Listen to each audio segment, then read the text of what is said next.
guess I'm gonna start, like, if you are at home and you are still watching, know that if you don't have a banding wheel, just keep moving it around in your hand. It's just as good.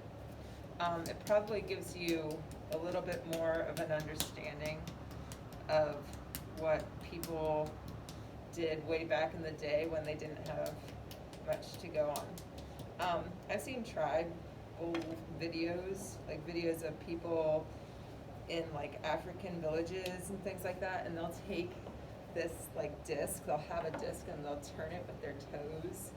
There's this like, I'm serious, like there's like, on the ground, there's like a little disc of wood. They put their pot on it, and then they have like a way to turn it, and they've just developed it over generations and generations and generations. There's a lot to clay that we don't even know about. So anyway, what you're gonna do is you're gonna perfect your form and you're going to perfect your surface. This is not it, right?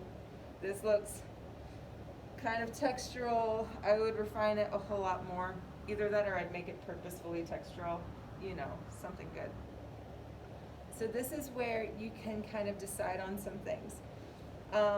First off, figure out where you want your lid to go, okay? And think about the proportion of your lid as compared to your body. So we're gonna work with a lid for a second. So what I like to do is I like to have a lid fit in somehow, and the easiest way that I can come up with for kids at home is to, instead of making a flange, make an angled cut. So what you're gonna do is you're gonna figure out, okay, like where do you want your lid to go? Like, do you want it to be like on the top side edge or on the tippy top? You know, I'm gonna make mine on the tippy top just because that makes sense to me in my form. I have a tallish form. You see where I'm going with it. So what I'm gonna do is I'm gonna center this on a banding wheel. What you can do at home is you can take something circular, right? So if you have something circular, you can actually take it and kind of like fit it on there and go from there and like kind of figure that out that way. You know what I mean? Lids, tapes, I don't know, find something that has a circle on it. For me though, since I have a banding wheel, I'm going to just work with the whole spin and sketch. So I want it to be a little bit smaller. So I'm gonna go about like up there. When you figure out your line, and I'm gonna just kind of get this going here.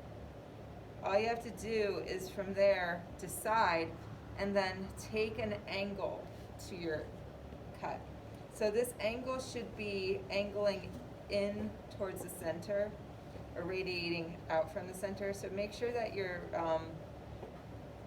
knife is about a 45-degree angle from the surface of your clay, and then you can start cutting along that line that you sketched out for yourself.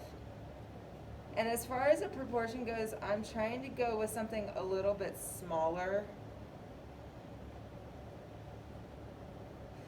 I'm keeping my knife the same angle as I sketch around, and what you want is for that angle to be something where the inside hole is smaller than the outside hole. You want it angled in.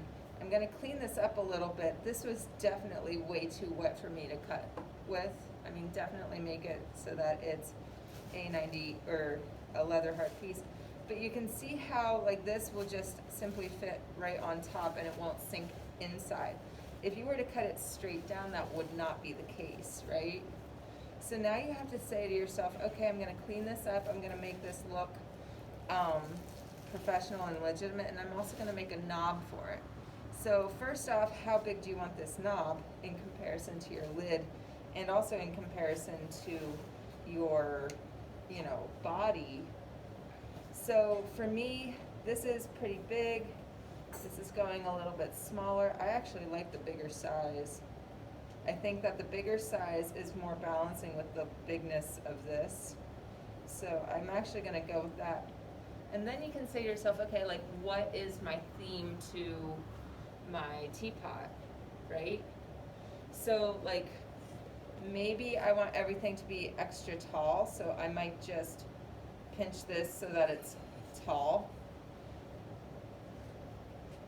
And maybe I start turning this into a flattened disc.